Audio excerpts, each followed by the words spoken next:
Hola queridos amigos, bienvenidos a otro programa de Contracara aquí por TLV1, toda la verdad primero. Agradecemos como siempre a los que nos siguen, nos difunden. Gracias a todos los que colaboran con TLV1. Agradecemos enormemente la colaboración de ustedes para continuar en el aire, no solo para este programa, sino toda la programación que lleva adelante TLV1 para todos ustedes, tratando de llevarles, como siempre hacemos, toda la verdad.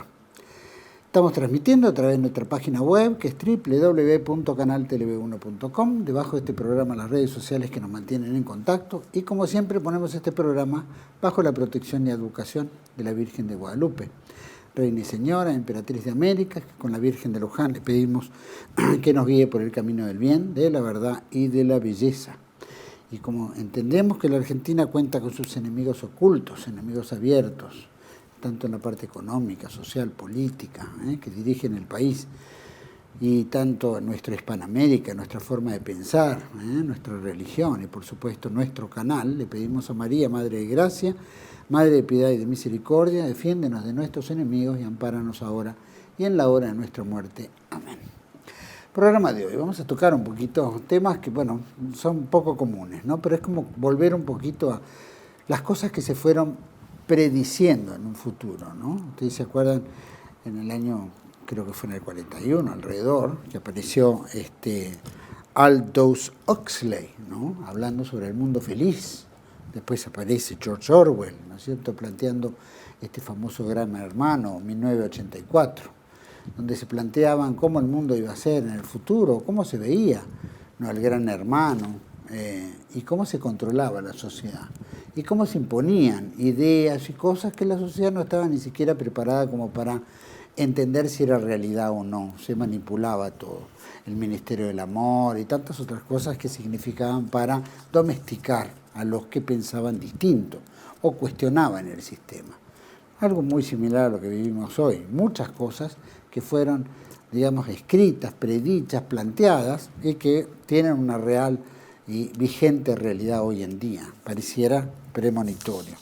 La verdad es que vamos a tocar un poquito de estos temas, cómo nos afectan al hoy, cómo nos sacude en el pensamiento, en la acción, en la realidad que nosotros estamos viviendo. Y lo vamos a tocar con un gran amigo tucumano, que tenemos la oportunidad de que vino de visita a Buenos Aires, lo tenemos aquí, es procurador, educador, ¿no es cierto?, profesor de inglés, conferenciante, dirige el blog Nacionalismo Católico San Juan Bautista, aparte de publicar numerosos artículos en diferentes portales, medios, y lo hemos tenido en nuestro canal tocando temas también de gran vigencia, de tan importancia, ¿no? Así que para mí es un gusto compartir el programa con nuestro querido Augusto Espíndola. Gracias. Bueno, muchísimas gracias por invitarme una vez más. Muy agradecido que me den la oportunidad de poder transmitir estos temas que uno estudia, que son interesantes a la luz de los acontecimientos actuales y como previsión de lo que viene, porque no es solamente lo que se cumple, sino lo que todavía falta, ¿no? Exactamente, bueno, y para todos, gente amiga que nos sigue, ¿no?, de varias provincias, de varios lugares, especialmente Tucumán y muchos camaradas del pensamiento de la tercera posición, que le damos un gran saludo a todos. Y vamos de lleno, ¿no es cierto?, este tema, ¿no?, de estos grandes escritores, que había tantos otros escritores. Podemos hablar del nuestro también, el caso de Martínez Subiría o Hugo Guas, ¿no?, que también era muy premonitorio en sus visiones, en sus escritos, también en el año 40 y tanto. O sea que pareciera que fuera una década que despertaba a muchos personajes, muchas inquietudes que podían percibir cosas que se iban a dar, ¿no? Y eso es lo curioso. Volviendo a Aldous Huxley, ¿no?, con Mundo Feliz, ¿cómo lo podrías comparar o cómo lo podrías describir en el base de hoy también que estamos viviendo, ¿no? Sí, el libro de Huxley lo que tiene interesante ver la época en la que se ha hecho, es precisamente de 1932, y teniendo en cuenta el contexto y que era la época de que ya se estaba tratando de imponer the League of Nations, que acá, por ejemplo, Irigoyen se opuso, eso fue bastante bueno, que es la antecesora de la ONU. Pero ya se planeaba este nuevo orden mundial, ya se estaba viendo cómo podía ser. Y si uno tendría que hacer un análisis de estas dos obras tan importantes, y es una opinión personal esto, se podría decir que en el caso de Huxley, teniendo en cuenta sus otros escritos y inclusive sus vínculos, en este caso familiares, es un plan más que una denuncia. En cambio, en el caso de Orwell, sí se podría plantear una denuncia porque realmente es lo que él padeció. Estamos hablando de un trotskista, o sea, no es que sea de los nuestros, pero son muy buenos los escritos, así que no se los puede de ninguna manera disminuir ni denostar por su ideología, a la cual por supuesto que rechazamos. Pero él denunciaba, así también como por ejemplo en la rebelión en la granja, el totalitarismo que se veía sobre todo en el estalinismo, ¿no? O está de moda, ¿no? Porque en definitiva la corriente putinista es estalinista, específicamente, ¿no? Con Stulin y toda esa gente que reivindica el sovietismo, que son sus ideólogos, ¿no? Dugin y toda esta gente.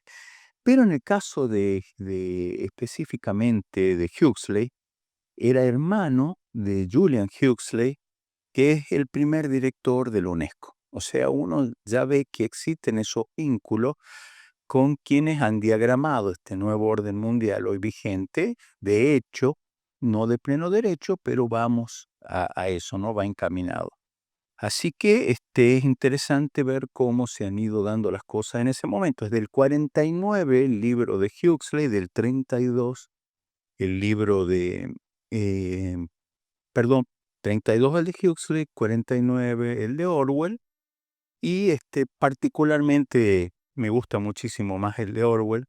No obstante, son etapas, son etapas que se podrían analizar en este momento. De hecho, Huxley consideraba que el libro de él era superior porque era la forma perfecta de dominación, que es cuando el dominado no solo acepta, sino que le gusta, digamos, que estar dominado, a diferencia del de Huxley, que era completamente opresivo, invasivo, donde ese gran hermano a través de las telescreens las pantallas estaban controlando cada movimiento y hasta los gestos, ¿no? Porque había lo que se llamaba face crime, que el crimen del rostro, que era cuando se mostraba desagrado o algún tipo de gestos que desaprobaban las políticas del gobierno era suficiente para que sean reprimidos, ¿no?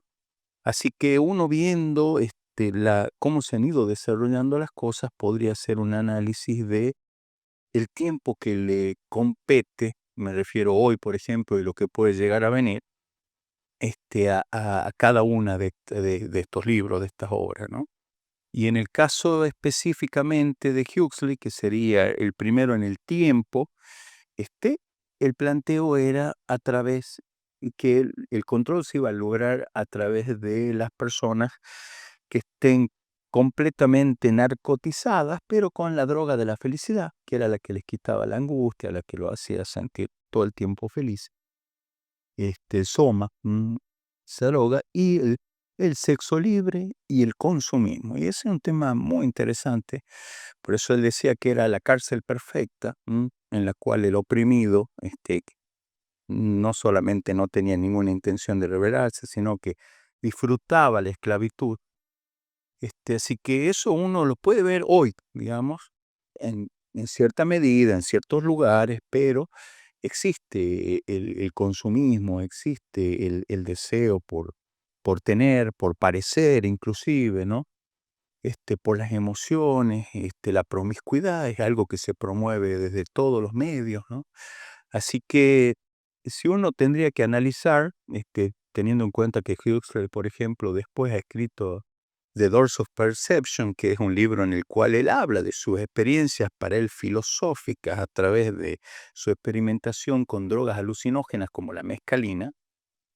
Ahí se puede ver que la impronta que cada uno le quería dar, uno tenía más que ver con qué es lo que pasaría si es que se diera esas circunstancias, que es el caso de Huxley. En cambio, en el caso de Orwell era de la denuncia de lo que ya pasaba, y que desde mi punto de vista va a volver a pasar, ¿no? Va a volver a pasar.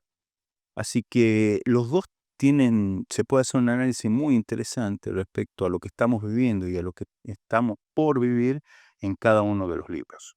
Había una postura, viste, psicológica que era que se enamora de quien le pega o lo controla, que síndrome De Estocolmo. Estocolmo. Y este síndrome de Estocolmo, que obviamente lo debe haber planteado a Huxley, por eso cómo se iba desarrollando y cómo veía él para el futuro en el 32. Después vinieron muchas cosas, vino Alemania, vino el fascismo, ya estaba en pleno auge, en fin, tantas cosas funcionaban en ese momento. ¿Eso es producto que más psicológico o cómo que se da para que la gente acepte esas cosas? Que tiene que haber una especie de narcisismo, de Bueno, psicopatía. el narcisista, en todo caso, en el caso específicamente del síndrome de Estocolmo, y sin arrogarme profundo conocimiento psicológico, pero tendría que ver con el que controla. Y en el caso del oprimido, eso tendría más que ver con 1984 que con El Mundo Feliz. Porque lo que pasa es que también se vende como que no me gusta lo que me está pasando, pero no solamente lo acepto y me pega, pero me quiere, dicen por ahí, o me pega porque me quiere, pero no es que hay un placer en eso, sino hay un miedo, y un miedo a que exista algo peor. Por eso hoy día estamos viendo muchas situaciones que uno dice, eh, increíble, impresionante, cómo este gobierno ha avanzado en la forma que la verdad que es escalofriante respecto, por ejemplo, a la soberanía, cuestiones que son esenciales en una nación, o a los derechos laborales, y sin embargo hay mucha gente, increíble esto, que dice, bueno, pero peor en los cucas, o si estamos así es culpa de los Kirchner o de lo que fuera. Entonces ahí sí uno ve ese síndrome de Estocolmo, pero no es que la gente está contenta con esta situación, sino que lo que quiere es cambiar, que es un poco el fondo de estos dos libros, la libertad por seguridad. En el caso de Huxley, la libertad era placentera, o la seguridad, perdón, era placentera, porque los dos limitan la libertad, los dos, métodos diferentes. En el caso de Orwell, no, era abrumador, era una cosa terrible. Por eso el protagonista, Winston, cuando él reniega del sistema, que estaba cansado, estaba muy mal, y lo descubren, lo reeducan, ¿no? Lo reeducan en base a torturas, para darse cuenta que lo mejor que podía pasar este sistema, que no lo planteaban como el ideal, pero sí como el mejor posible, ¿no? Y mucha gente hoy cree eso, por ejemplo, en este gobierno, que no me parece que este gobierno sea el único malo, pero sí creo que es el más malo de la Argentina hasta el día de hoy, habiendo tenido muchos malos gobiernos, pero es propio de los tiempos que corren, ¿no? Y inclusive como el gobierno que en el caso de la Argentina, porque se da de diferentes formas en el mundo entero, es el que precede este nuevo orden mundial, porque la idea siempre es polarizar, es presentar un marxismo, por supuesto, ayornado, pero es marxismo, ¿no? Por un lado, y por el otro lado, estas nuevas derechas que le dicen que no tienen absolutamente nada que ver con fascismo. Sin embargo, a la hora del cuestionamiento siempre, tanto izquierdistas acusan a los liberales de fascistas, como los mismos liberales acusan a los de izquierda de fascistas cuando plantean algo que tiene que ver con el orden. Por eso lo que reina es siempre el desorden, pero en este caso, en ambos casos, sí se busca la estabilidad, dice en el caso del libro El Mundo Feliz, Brave New World se llama en realidad, la estabilidad a través del entretenimiento, de los placeres, más específicamente sexuales, y de las drogas. En el otro, la estabilidad se logra con el control absoluto y terriblemente opresivo, desgastante de las personas, pero los resultados son similares no solamente en la pérdida de la libertad, sino en la pérdida de la individualidad.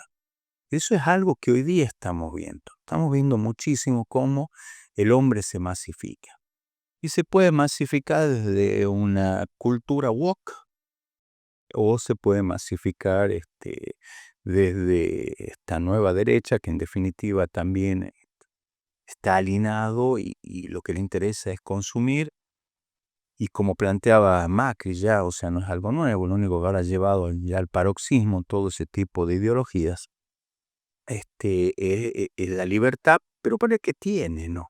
Ah, porque el que no tiene no es libre, digamos, ¿no? Que no tiene trabajo, ¿cuál es la libertad? Ese American Dream que propone Milei, que uno ve también en Estados Unidos la situación calamitosa que está y que desde mi perspectiva puede haber una guerra mundial en la que caiga en parte por la guerra, pero también una implosión por estas asimetrías espantosas que plantea este mundo que requiere de estas dos técnicas para que pueda traer la síntesis, ¿no? La tesis y antítesis en esa dialéctica hegeliana, y va a venir esta síntesis que va a ser una mezcla de capitalismo y comunismo que ya existe en China. De hecho, Guterres, que es el secretario general de la ONU, él decía, no sé si todavía seguirá siendo, que el modelo del nuevo orden mundial es China con algunas moderaciones, ¿no? Pero para eso hace falta todo este tipo de cosas, ¿no? Hace falta la opresión socialista que uno veía, ese pensamiento único en la época de Kirchner también, ¿no? La imposición de la cultura woke, homosexual, todo este tipo de cosas, y ahora que uno podría estar de acuerdo con que se combate eso, que no se combate, ¿no? Uno puede entrar a la página del gobierno y va a ver mismas cosas, siguen vigentes absolutamente, todo es publicidad, pero esta otra que el tema es la meritocracia, que era lo que quería decir hace un rato, con respecto a Macri, se hablaba mucho, ¿no? Y en realidad la meritocracia no tiene que ver con justicia, ¿no? No tiene que ver con justicia porque no es las posibilidades que tengan cada uno. Hay gente que, no sé, ha nacido con alguna discapacidad, entonces necesita una atención especial y no igualdad. Una persona mayor, así que esto es parte se puede hacer un análisis muy interesante respecto a lo que estamos viviendo y hacia dónde vamos, pero se está aplicando absolutamente. Hay bueno, siempre hubo una ambición por parte de los más interesados del control de las masas. Creo que el control de las masas es lo que plantea Huxley o tanto Orwell, también plantean, ¿no? Como que el hombre busca satisfacerse, o como bien decía, la droga, se le provee la droga, porque entonces va a ser más feliz, se evita las depresiones y todo, de la misma manera otras cosas, el consumo, etcétera. Pero para llegar a eso tiene que haber alguna iniciativa, ¿no? Ahí está el Instituto Tábito, que creo que había otros institutos que trabajaban muy bien cómo controlar nada más, también a través de la palopa, no a través de la droga, Caso. y cosas por el LSD, que se hizo tan famoso, después viene la música, viene, ¿no? Todo lo que se va imponiendo. Eh, Eso obviamente es un producto de la modernidad, pregunto, ¿no? Más allá de estos institutos que lo fomentan, ¿no? Y que las sociedades se fueron denigrando y no se dan cuenta. Pero eso es producto de qué? De la modernidad, que estamos en esta época, entonces esto es así, o es una inducción de sectores dominantes que nos empujaron a esto y que nosotros como masa, vamos como masa, y aunque haya intelectuales que alerten, muchas veces esos intelectuales quedan para pequeños sectores, de los cuales no llega a masificarse como para generar conciencia de que hay algo que provoca para ir hacia esa dirección. Hay muchos autores de principios del siglo pasado, ¿no? Por ejemplo, H.G. Wells, Arthur Clarke, muchísimo, ¿no? Que, a ver, estoy pensando algún otro libro más, hay muchos, Isaac Asimov inclusive. Que delatan esos. Más que delatar, para mí, teniendo en cuenta que hay algunos que eran parte del caballeros de la mesa redonda, ¿verdad? Eran de la élite ya de ese momento, pero ellos anticipaban lo que hoy decimos en la película programación predictiva. Ellos sí preveían que se podía llegar a contar con los medios tecnológicos para poder hacer este tipo de cosas, ¿no? En este momento me viene a la cabeza un libro de Isaac Asimov que se llama Más allá de la eternidad. No, hay otro, perdón. Bueno, es una saga y hablan del multivac, que era la población necesitaba elegir una sola persona que elija el presidente, pero el que elegían era el que representaba la mente de la mayoría, ¿no? Y si uno se pone a ver otras películas nuevas, ahora, bueno, es un libro viejo el que estoy mencionando, ¿no? Como Minority Report, por ejemplo, que es una película de Tom Cruise, plantean este face crime que menciona Orwell, en el cual, pero de una forma mucho más extrema, en el cual lo que se hacía era, se conocía los pensamientos de la gente y se anticipaba el pensamiento criminal. O sea, ni siquiera es que la persona pueda tener un pensamiento criminal, sino que conociendo a las personas por dentro, se sabía que iba a cometer un crimen aún antes de que lo cometa. Parece, bueno, una película de ciencia ficción futurista, extrema, todo. Sin embargo, en la última oportunidad que me invitaste, hablamos del transhumanismo, mencionando a Yuval Harari y a Klaus Schwab, donde hablaban de pasar del Internet de las cosas al Internet de los cuerpos, ¿no? Y hoy día, inclusive, ya no solamente se habla del Neuralink de Elon Musk, sino también se habla del ensamble celular, que era lo que decía Klaus Schwab, por el bien de la humanidad, no de la humanidad, decían del planeta, siempre mencionan eso, ¿no? Hasta en el Vaticano, el cuidado de la casa común, inclusive se la trata a la creación como si fuera criatura, y se decía en el caso de Bergoglio, madre tierra, lo que esta no corresponde de ninguna manera, ¿no? Pero ya se hablaba de ese control tan, pero tan agresivo y terrible, que ya no es desde afuera, sino desde adentro. Por eso decía Klaus Schwab, que está filmado, digamos, eso no es ni siquiera algo que te oculte, ni mucho menos. Decía, la gente se tiene que acostumbrar a perder intimidad, hasta el punto de no tener ni siquiera esa intimidad interna ni de pensamiento. El monitoreo tiene que ser absoluto y hasta de nuestros pensamientos y sentimientos, ¿no? Acordémonos que también mencionábamos en esa oportunidad a Piñera, cuando hablaba de que el 5G podía inclusive permitir que se inserten pensamientos o ideas. Es parte del plan. Si se va a llegar a dar hasta ese punto o no, es más, yo dudo, inclusive, me parece que no. No vamos a perder la voluntad, eso estoy seguro, porque si no perderíamos la humanidad y gana el diablo. O sea, Dios no existe, por eso la inteligencia artificial no existe.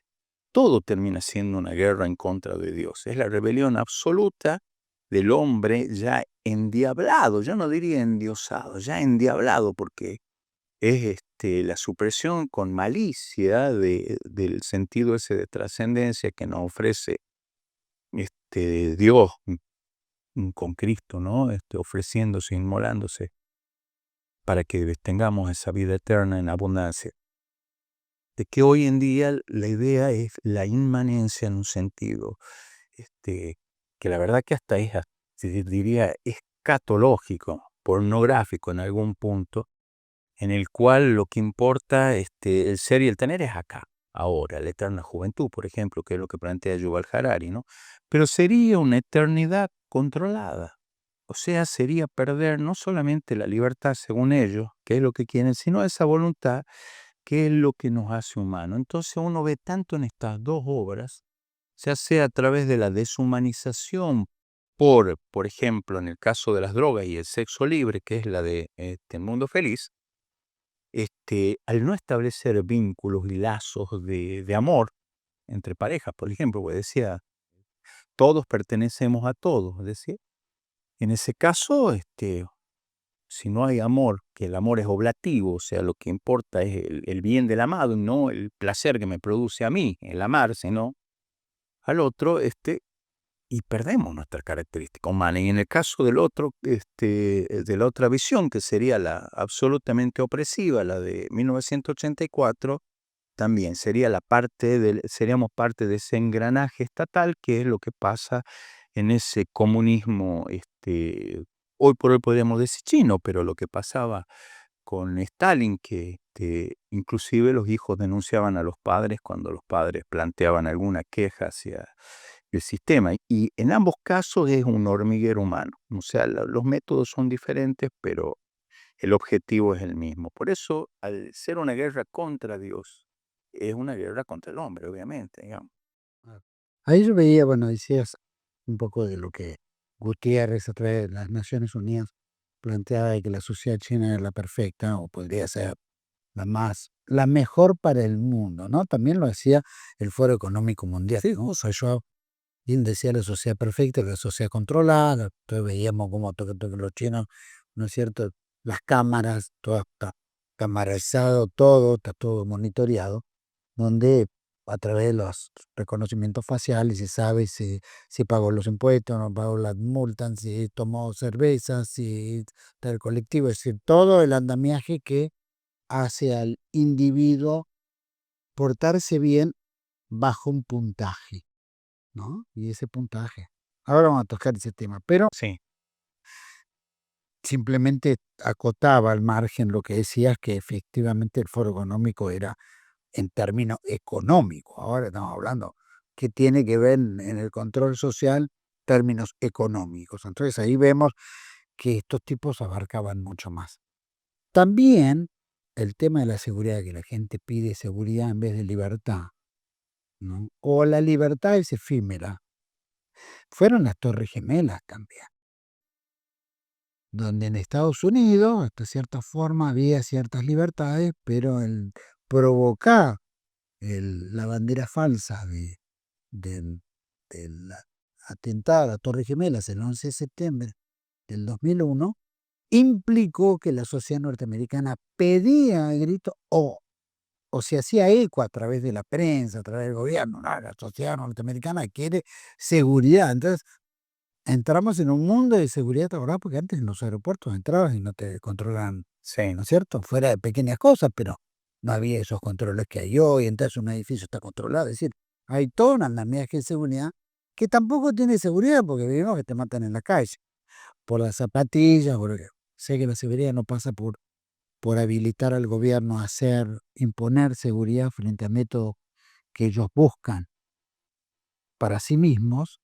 pero no para la sociedad. Entonces, ¿cómo entra esa seguridad que la sociedad pide, pero que en realidad es toda una fantasía? La idea que lo que ellos proponen es porque todavía no se llega a ese grado de sumisión que ellos nos proponen, que en el caso que mencionábamos en la oportunidad del último programa que tuvimos, grabamos juntos, se hablaba de esa seguridad interna, como mencionamos recién, ¿no? Pero esto de acción, reacción, solución, ¿no? O sea, ellos promueven, por supuesto, exactamente, sabemos que ha sido un inside job eso, ¿no? Todos los atentados de falsa bandera o promueven el narcotráfico, porque es verdad, es absolutamente cierto. O sea, no tenemos que ponernos, sería otro tema, pero sabemos que son los gobiernos no solo lo que permiten, la DEA está no para acabar con el narcotráfico, sino para regularlo, para que no se descontrole, ¿no? Y todo esto es casualmente para que llegue el punto en el que ya sea la gente la que pida esa basta de libertad, como decía vos con el tema de las Torres Gemelas, y cambiemos esa libertad por seguridad. Y bueno, pero uno ve en ese aspecto esa orfandad de Dios que hay, ¿no? En la gente que está con todo el tiempo, constantemente buscando seguridad. Quiere seguridad, ¿no? Y un poco lo que busca en el caso de 1900, no, perdón, en el caso de Brave New World, de Mundo Feliz, es eso, ¿no? Anular absolutamente el temor al futuro. ¿Por qué? Porque siempre va a haber sexo, porque siempre va a haber entretenimiento, porque siempre va a haber comprar y romper, decía el libro, que es un poco lo que también lo vemos como técnica, ¿no? Con la obsolencia programada, ¿no? Es un celular que después, por las mismas aplicaciones, en un año no sirve, digamos, ya ven, porque están desactualizadas, porque no soportan y todo ese tipo de cosas. Pero lo que produce eso, es casualmente que la gente busque esas seguridades, no en Dios como corresponde, sino en el tener, ¿no? Y un poco está la parábola de Cristo del que tenía una buena cosecha y que se decía a sí mismo, descansa tranquila, alma mía, porque tenemos el granero lleno y vamos a vivir muchos años tranquilos. Y Dios decía, hombre necio que te vas a morir esta noche, ¿no? Y ese es un tema que es un tema esencial. ¿Y por qué es esencial? Porque decía un sacerdote que es el que le debo mi conversión, o el que ha sido el instrumento de Dios para convertirme, el grandísimo Padre Parrado, una persona que ha hecho muchísimo bien en Tucumán. Y ha trascendido también los límites, por lo menos en su acción y en sus anécdotas. Yo conversaba mucho con él, lo iba a visitar, me hacía mucho bien. Y él me decía, ¿cuál es el peor pecado? Me decía. Y él me decía, el del timbero. ¿Por qué es el del timbero? Porque el timbero busca la fija, dice. Entonces, ¿qué pasa con el que se quiere constantemente salvar? Anula la providencia. Que mismo Cristo nos plantea, no os preocupéis por el mañana, como Dios alimenta a las aves del cielo, cuánto más no va a hacer por ustedes todo, ¿no? Pero eso es lo que estas obras plantean, especialmente en 1984, y que uno ve en la gente también, ¿no? Que existe, pero ¿qué pasa si es que no llego hasta los 65 años con 30 años de aporte? Y pasa que puede venir Milei y puede decir hasta los 70 años, que es lo que están proponiendo, o puede decir, ¿por qué se van a jubilar? Sí, Milei también planteaba que eran comedores inútiles, cosa que dice Klaus Schwab, ¿no? O sea, eso es algo, ¿no?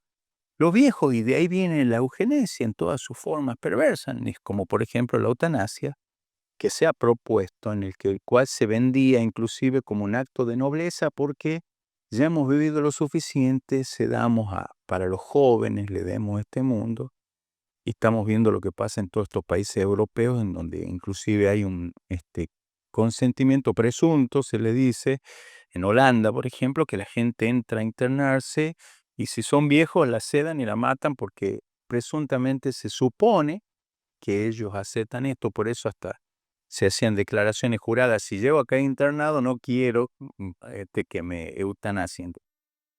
Y es un tema que es complejo porque uno ve que va avanzando y los eufemismos que son por el planeta, por amor, inclusive ese tipo de cosas, la gente lo va aceptando, pero creo que hay una pereza, ¿no? Una pereza intelectual, ¿no? Una desidia en no plantearse algo que naturalmente tiene que hacer ruido, ¿no? Así como, pues, no, hay mal olor, y sin embargo se va aceptando, ¿no? La publicidad está cada vez planteada de una forma más pueril porque la gente está idiotizada, pero está idiotizada porque le conviene también, que es un poco lo que plantean estos dos libros, ¿no? Porque los dos protagonistas tienen su momento de rebeldía, pero terminan diciendo, no se puede luchar contra la corriente, pero bueno, no, el cristiano tiene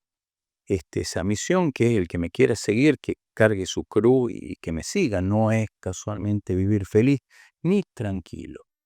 Y en el caso de la opresión, que sería lo que vos mencionabas en un principio, el síndrome de Estocolmo, es vencer también el miedo a lo que fuera, ¿no? A que nos descubran lo que está pasando en China, que esto hablamos también, el que conversa con alguien inconveniente de un tema inconveniente, o hace alguna actividad inconveniente, lo dejan fuera del sistema con este crédito social que se aplica desde el 2015 y tiene que vivir en la calle. Y se le puede inclusive empeorar la situación, porque sabemos también que mucha gente se ejecuta ahí por esos crímenes de pensamiento y se hace cosecha de órganos, que eso tampoco es ciencia ficción, ¿no? Y que se planteaba, ¿no?, en películas viejas de los 60, por ejemplo, ¿no? Sí, había muchas. Vamos a hacer un pequeño corte, te propongo. Vamos a volver y vamos a ampliar este tema, porque tiene que ver con el hoy también acá, ¿no? Lo vimos en toda Hispanoamérica, pero creo que acá quieren hacer los deberes mejor que nadie, especialmente el gobierno liberal, ¿no es cierto?, conducido por, bueno, un sector que no es justamente católico. Vamos a un pequeño corte y volvemos enseguida con Augusto Espíndola, tucumano, mi gran amigo. Ya volvemos. Residencia como en casa, siempre contigo. Es un hogar habilitado en la ciudad de Buenos Aires con más de 30 años de experiencia en el cuidado de adultos mayores. Ubicada en el barrio de Villa Real, en pasaje Francisco Bauzá 2372, casi esquina Tinogasta. Ofrecemos atención personalizada y un ambiente cálido para nuestros abuelos. Contamos con habitaciones premium, con baño privado y TV por cable, menú supervisado por nutricionista, cocina de primera calidad, jardín terraza para el esparcimiento y conectividad para videollamadas y llamadas telefónicas. Además, ofrecemos servicios opcionales como peluquería personalizada y confección de ropa a medida. Comunicate al 11 50 35 15 25. En Como en Casa, el bienestar y la comodidad de nuestros adultos mayores es nuestra prioridad. Los esperamos. TLV1 se complace en anunciar que estará transmitiendo en su canal TLV1 Clips valiosos programas emitidos antes de la censura sufrida. El lienzo prohibido, el revés del derecho, combates por nuestra historia, disenso, historias de Malvinas, entre otros que podrán encontrar en este enlace.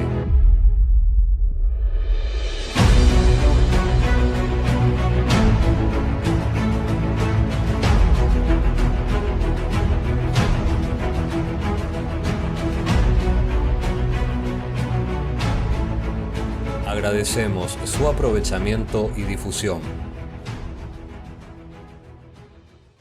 Bienvenidos a CEPA, Centro de Estudios del Pensamiento Americano.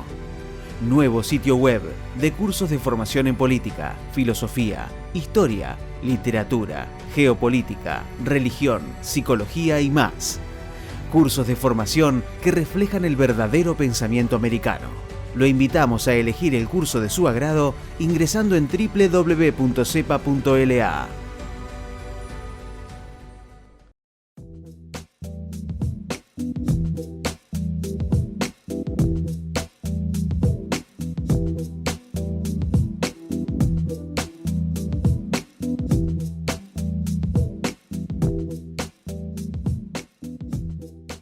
Decir siempre la verdad primero tiene un precio.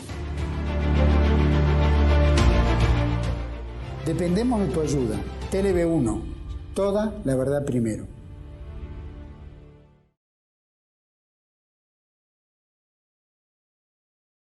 Bueno, estamos de vuelta acá en este segundo bloque con nuestro gran amigo y camarada Augusto Espíndola.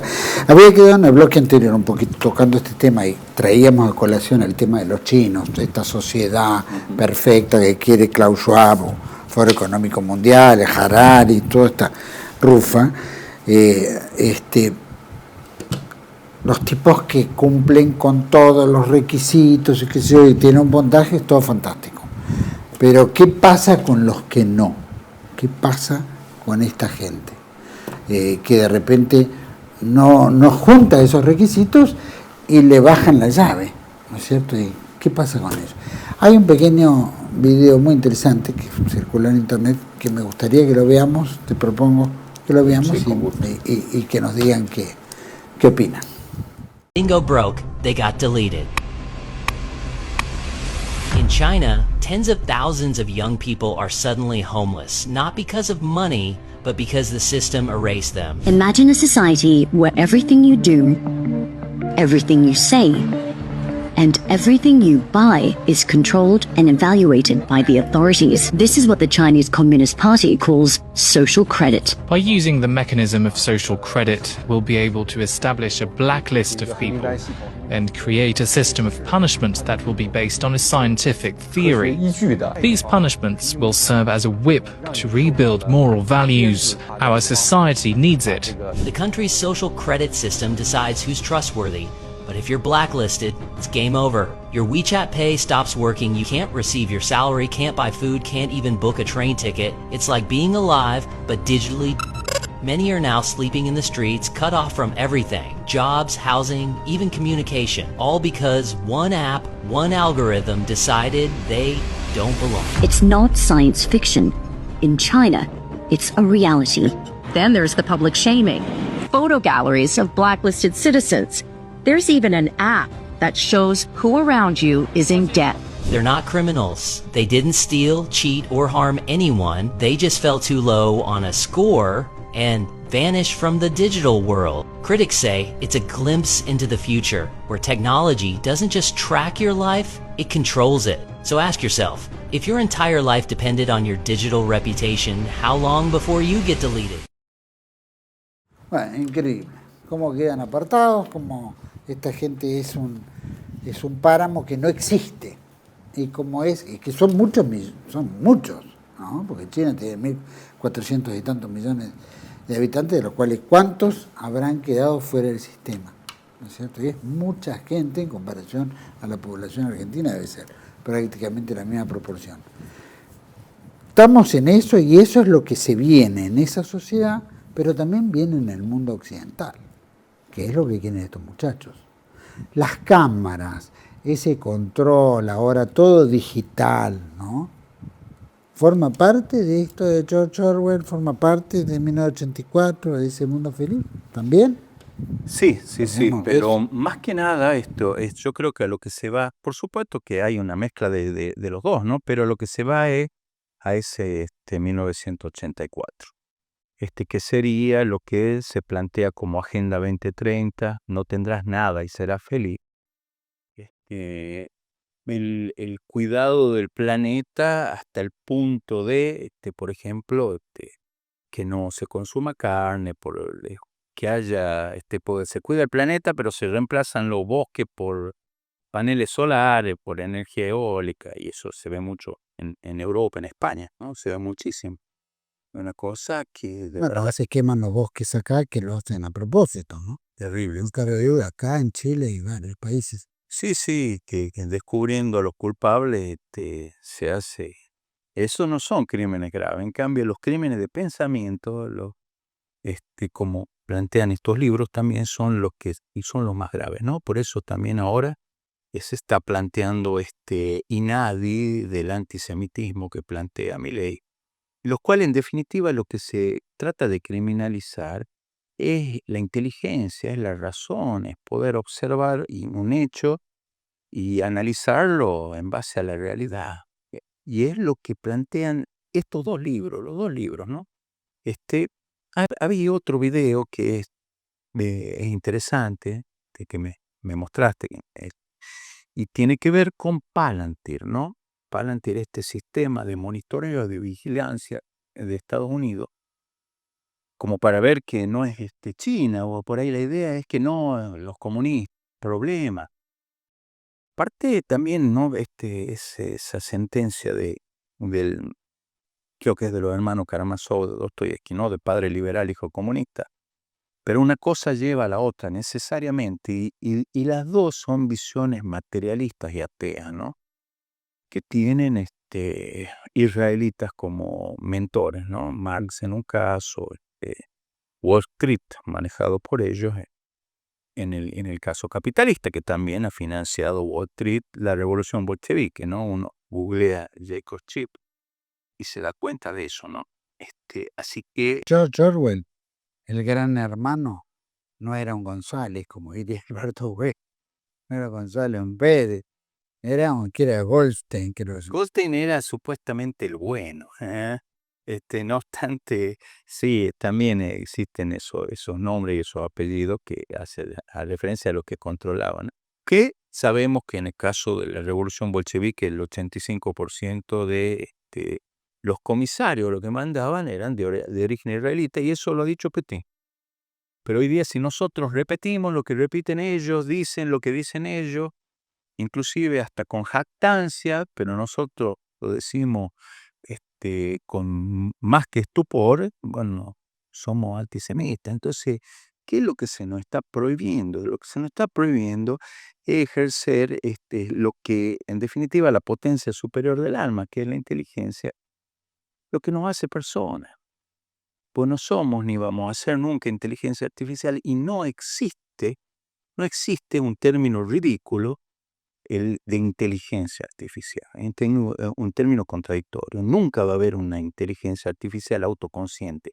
Eso es parte de un plan también, de hacernos creer que en algún momento se va a independizar la inteligencia, y esa autoconciencia, desde una perspectiva metafísica o teológica, podría implicar que Dios no es Dios. Entonces tenía razón Yuval Harari, que decía, nosotros somos más importantes que Dios porque Dios crea a partir de lo orgánico, nosotros vamos a crear a partir de lo inorgánico.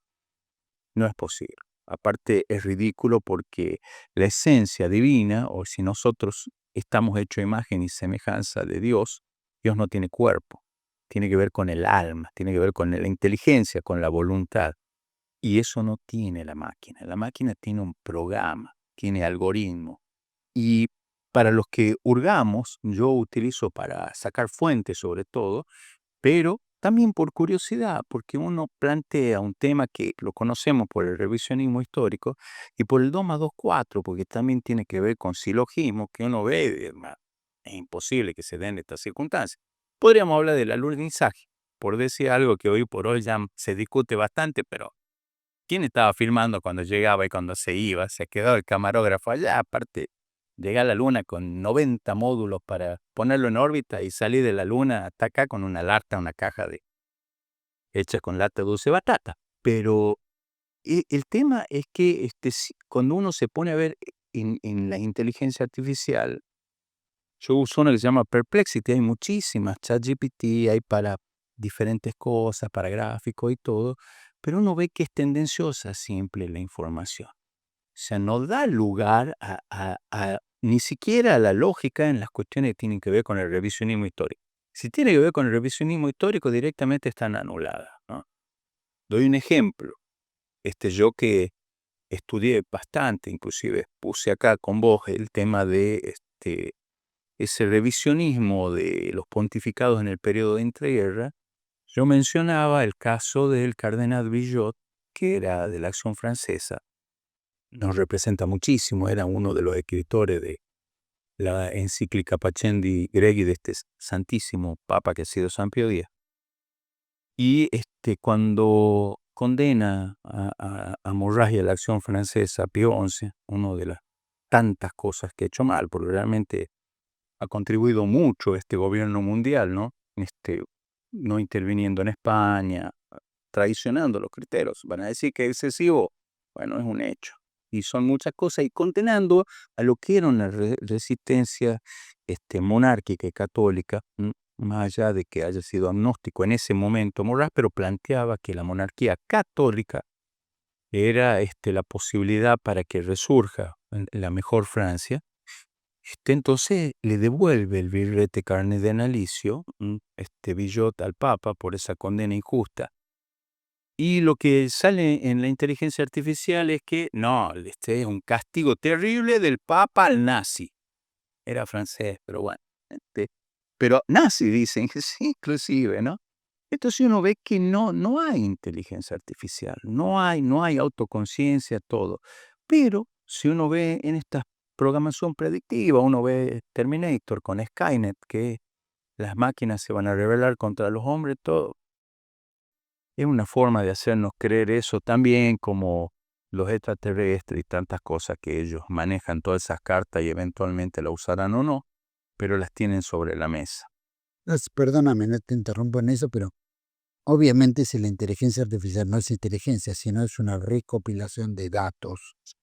Y la recopilación de datos se basa en todo lo que se ha escrito, por lo menos y si se ha difamado contra la Segunda Guerra Mundial, o por lo menos la Alemania nacionalsocialista, o el fascismo, o el falangismo, lo que fuera, y la cantidad de gente que ha escrito simplemente por simpatizar con los victoriosos de Yalta, ¿no? Entonces, obviamente, la inteligencia artificial va a mostrar el 95-98% de ese tipo de información, lo mismo que será de otra tendenciosa por naturaleza. Entonces, es verdad, no es inteligencia, es recopilación de datos, pero en base a esa recopilación de datos es como modelan la cabeza del que opina. Entonces, siempre Hitler va a ser malo, Mussolini va a ser malo, qué sé yo, Primo de Rivera va a ser malo, ¿cierto? El emperador de Japón va a ser malo, en fin, va, porque cambia una tendencia y bueno, y eso está impuesto por la cantidad de datos expuestos y donde de ahí se recopila. O sea que no hay ni siquiera libertad de información, libertad, ni siquiera en ese tipo de recopilación de datos o computadora que maneja todos los algoritmos y palabras que fueron depositadas en, ¿no es cierto? Totalmente, totalmente. Bueno, que en el video que mencionaba hace un rato, es que ese de Alex Karp, que es el CEO de Palantir, él lo que plantea es hay que amedrentar a la gente que opina diferente y eventualmente hay que matarla, ¿no? Así dice, o sea, es la eliminación del que piensa diferente y lo dice literalmente. Y esto que él plantea, si uno googlea, yo lo googleé, Palantir Milei, y sale un artículo de página 12 que está en la antípoda de nuestro pensamiento y sin embargo dicen los peligros que acarrea para los ciudadanos y para la libertad, además allá lo que nos desagrada con toda justicia la gente de página 12, pero es una información, pero viene Palantir Argentina. Entonces, ya directamente lo que se busca ya no es solamente que limiten la posibilidad de que se busque información o que se opine todo, sino también al que opina hay que eliminarlo. O sea, cuando uno ve la verdad que la maravillosa obra de 1984, cuando hablaban de la neolengua es eliminar las palabras que eran inconvenientes, que suscitaban esperanza en proyectos o expectativas que estaban prohibidas por el sistema, por el superestado, para que eliminando la palabra no se piense el concepto. Por eso, en el caso de la gente que se eliminaba, no estaba prohibido nombrarla y pasaban a ser no personas. Entonces, así, de esa forma también, si ahora se elimina a la gente que opina de una forma contraria, o que piensa, o que demuestra, lo más importante, ¿no? Determinados hechos históricos y saca conclusiones en base a un silogismo en todo esto, hay que directamente no eliminar la idea también, sino también a la persona. O sea, ya la idea es que se anule no solamente la postura, la visión, la idea, sino el que la plantea, el que la sostiene, el que la averigua, el que la estudia. Entonces, esta es esa dictadura perfecta en la que se busca no solamente anular a las personas y todo, reprimir todo, sino también suprimir la realidad, cambiar la realidad. Por eso es que uno de los lemas era: quien controla el pasado, controla el presente, controla el futuro. Y es lo que está pasando, absolutamente, ¿no? Por eso existen todavía y hasta cuando se puede los revisionistas históricos, pero hasta hace poco tiempo, se han muerto casi todos, se los ha encarcelado. O quien planteaba una visión diferente, como Pedro Varela, en el caso que entrevistaste vos, preso, secuestrado los libros, que es información. Y bueno, pero se podría inclusive utilizar esa información para refutarla, ¿no? Directamente hay que hacerla desaparecer, ¿no? Y esa es esa policía del pensamiento que hablando de los eufemismos que hoy día se utiliza, por ejemplo, INADI, Instituto contra la Discriminación, en ese momento era el Mini-MOR, el Ministerio del Amor, Mini-LUB era en el libro original, ¿no? Lo que viene es la verdad, un escenario bastante sombrío. ¿Querés que vemos ese videito? Totalmente. Por favor, señor director. We're doing it, and I'm sure you're enjoying this as much as I am. Escucha bien estas palabras. Es Alex Karp, fundador y CEO de Palantir. We have dedicated our company to the service of the West and the United States of America, and we're super proud of the role we play, especially in places we can't talk about. Palantir is here to disrupt and make the institutions we partner with the very best in the world, and when it's necessary, to scare enemies and, on occasion, kill them. No es una metáfora. Es la confesión explícita de una empresa privada de guerra algorítmica. Asesinatos a partir del algoritmo. Cuando le preguntaron por Gaza, Karp respondió con desprecio. Mostly terrorists, that's true. Ese es Karp. Ese es el hombre que, con software, selecciona objetivos, cruza datos, perfila poblaciones y aprieta un botón para decidir quién vive y quién muere. No en Black Mirror, en el mundo real. ¿Y quiénes son los enemigos? Cualquiera que no encaje en los intereses de Estados Unidos. Periodistas, civiles, políticos, pueblos enteros convertidos en variables prescindibles. Esto no es defensa, no es seguridad. Es imperialismo automatizado, privatizado y sin rendición de cuentas. La guerra ya no necesita soldados que miren a los ojos. Le basta con ejecutivos que sonrían mientras hablan de éxito. We hope you're enjoying being a partner, and we're really happy and very, very focused on what we're doing. Bueno, estamos de vuelta y realmente impresionante lo de este videito, ¿no? Porque bueno, eso que se planteó lo estamos viendo abiertamente en muchos sectores, ¿no es cierto? Hoy en día, por ejemplo, Gaza, ¿no? Es un ejemplo. Son terroristas, todos son terroristas de lo mismo. Entonces, para los tipos eso ya es, ¿no es cierto?, palabra más y es justificable, ¿no? Sí, sí, sí. Y lo vemos que lo repite no solo este personaje, que tiene mucho poder porque maneja, obviamente, información, sí, y tiene una empresa de tal calibre, sino que lo vemos en muchos aspectos, en muchos países repitiendo lo mismo, especialmente la colectividad que tiene que ver, ¿no es cierto?, con estos temas, ¿no? Vemos líderes judíos, vemos dirigentes judíos, vemos, ¿no?, que permanentemente están planteando el justificativo de la eliminación de mujeres porque eso trae terroristas al mundo, es decir, o las mujeres, los niños, los abuelos, los jóvenes, es decir, y vemos lo que es Gaza, pero vemos lo que es Gaza y puede ocurrir en el mundo entero, digamos, si ocurre en Gaza, donde hasta cierto punto se cuidaban en decir lo que decían, sí, y ahora lo dicen abiertamente, es decir, el riesgo de muerte para el mundo entero está planteado como una lógica aceptable. Sí, sí, bueno, en ese video, video que acabamos de ver, precisamente al consultársele sobre Gaza, dice la mayoría son terroristas, así que ahí está plasmado, digamos, quién es la persona que para ellos es saludable eliminar. Y si decimos la mayoría, acá no sé, creo que era el vicepresidente de la DAIA que decía que desde los 4 años ya estaba justificado, pero una cosa aberrante. Sí, sí, y bueno, pero hoy vemos... Bueno, ahora vean la isla Epstein, otro tema macabro, demente, demoníaco, satánico, ¿no es cierto? No hay palabras para poder describir eso, no solo por la operatoria de meter a políticos y comprometerlos, que obviamente deben haber ido contentos, porque iban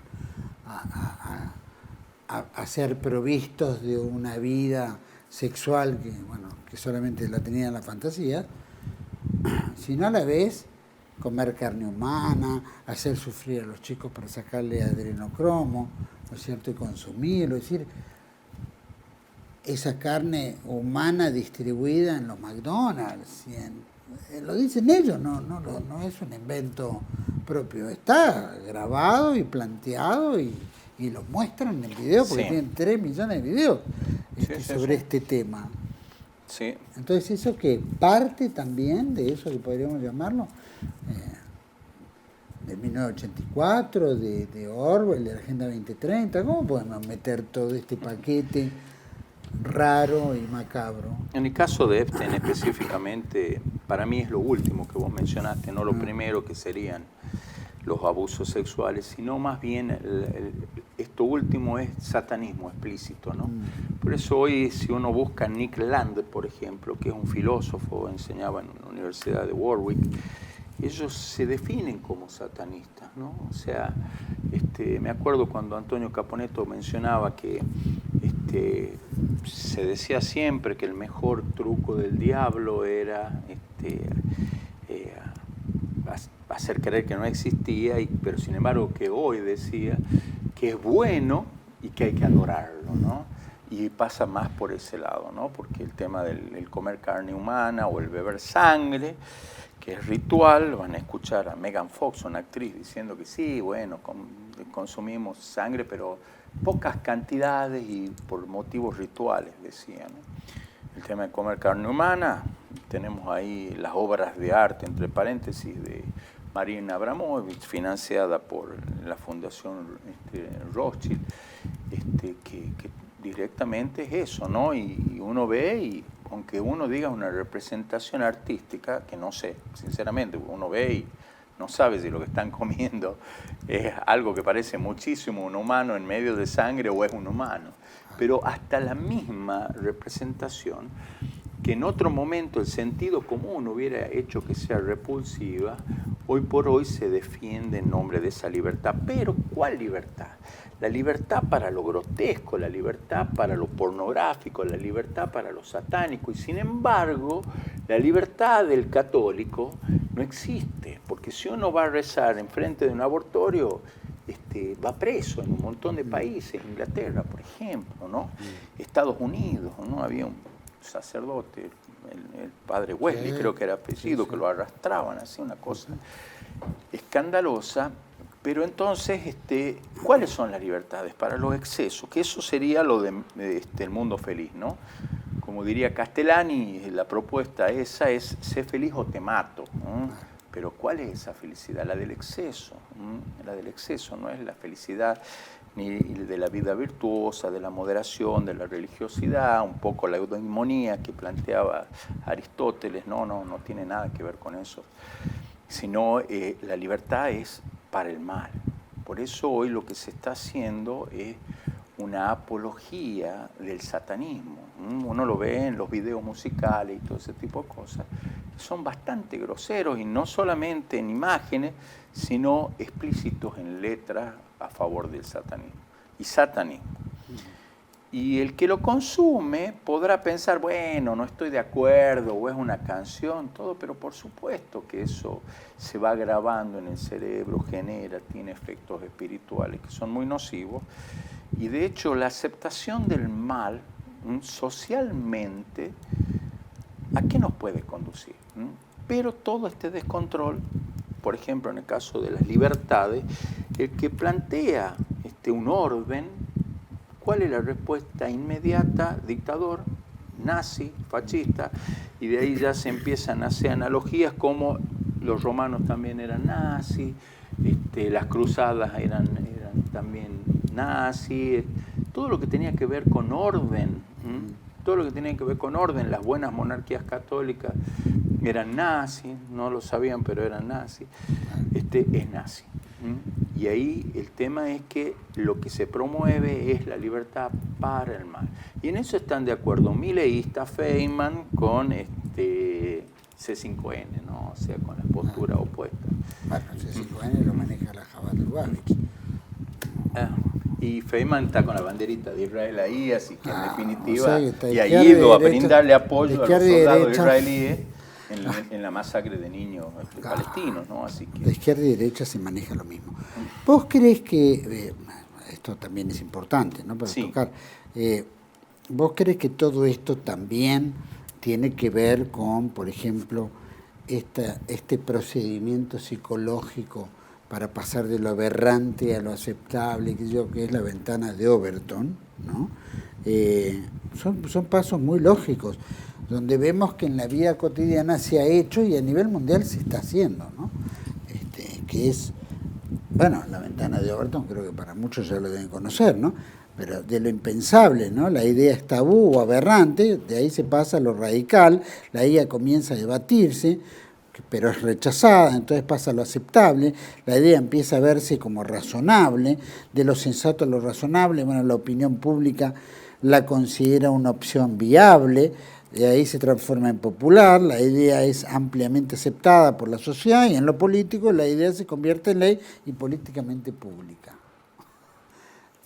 Y vemos que muchos aspectos de la vida cotidiana se aceptan porque se debaten, se justifican, sí. ¿No es cierto? Entonces, ¿es bueno, qué sé yo, alimentar a los chicos en los colegios? No, vamos a debatir. Entonces debatamos a ver si vale la pena, que no vale la pena, que si merece, que hay colegios que no comen, que comen... Entonces, todos son procedimientos perfectamente orquestados en todo aspecto, incluyendo en el dominio o el control de un país o de actividades múltiples.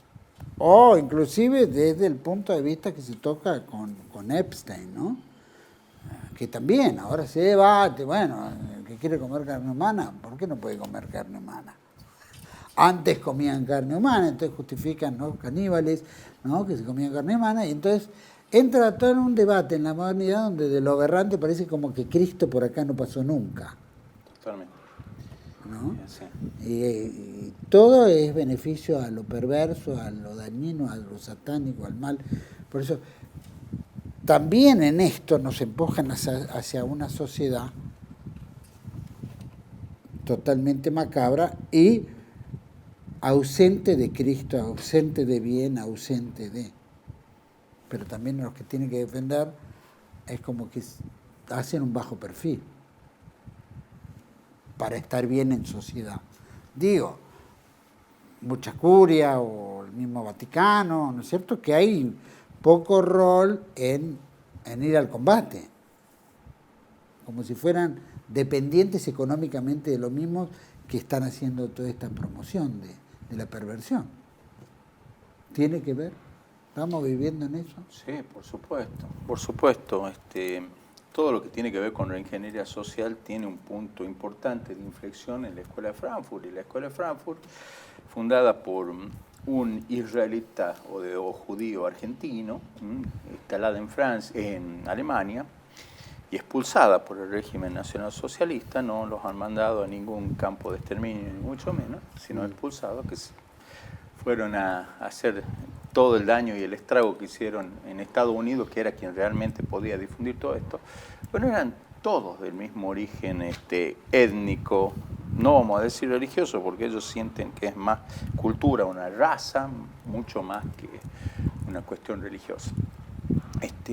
Y bueno, a partir de ahí viene todo lo que es corrección política, ¿no? Entonces ya hay muchas cosas, pues, no me acuerdo si era Marcuse o Adorno, Marcuse creo que era el que planteaba, ¿no?,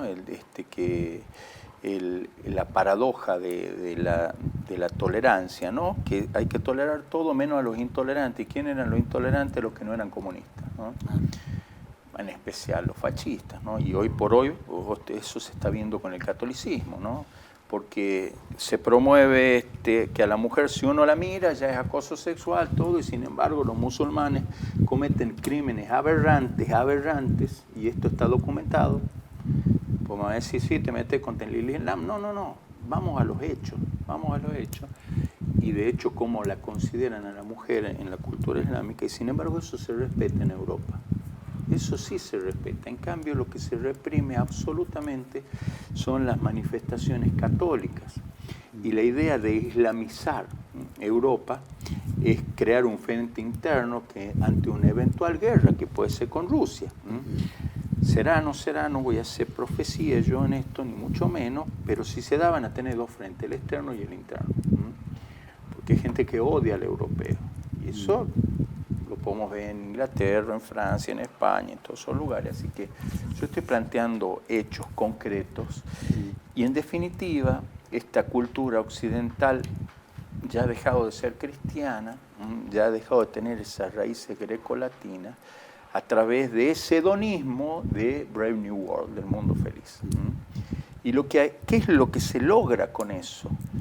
Debilitarlo, a este hombre, occidental, que antes era cristiano, de forma que se lo pueda manejar muy fácilmente porque se ha hecho consumista, se ha hecho hedonista, se ha hecho carente de virtudes y una persona tendiente a la lujuria, que lo ha hecho es aislarlo. Uno ve cómo antes los mejores soldados en toda la historia hasta se podría decir, el siglo XX eran los campesinos, pero eran comunidades de campesinos. O tenían amor a la tierra, tenían el amor a la familia, a las tradiciones. En cambio, en la ciudad se deshumaniza.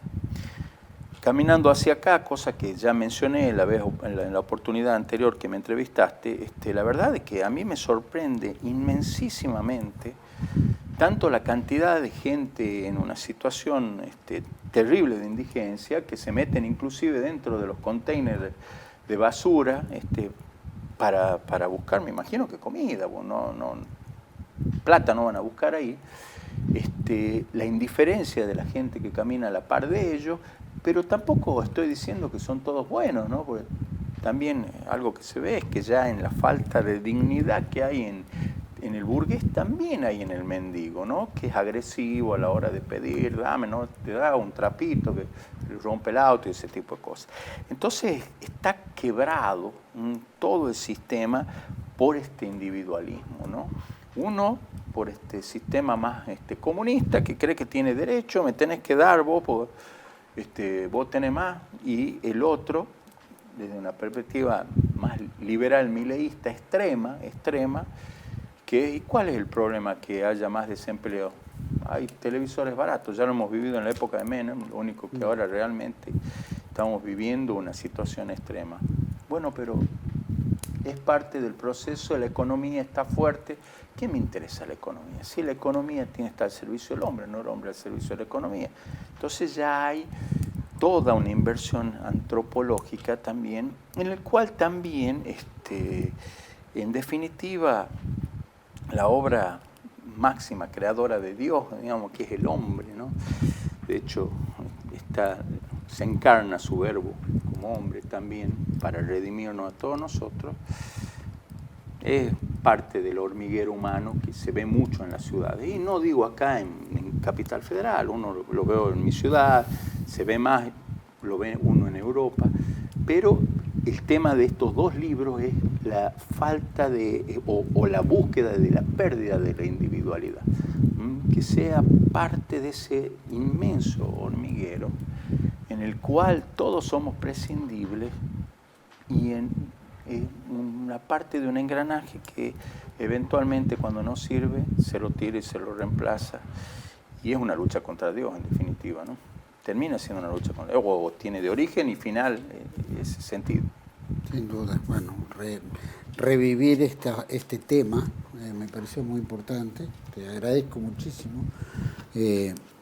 Por supuesto que estamos en una época apocalíptica, no cabe duda, ¿no? Porque las cosas que vemos no son cosas normales, capaz que siempre existieron, pero no en la magnitud y en la frecuencia en la cual se está viviendo hoy en día, ¿no?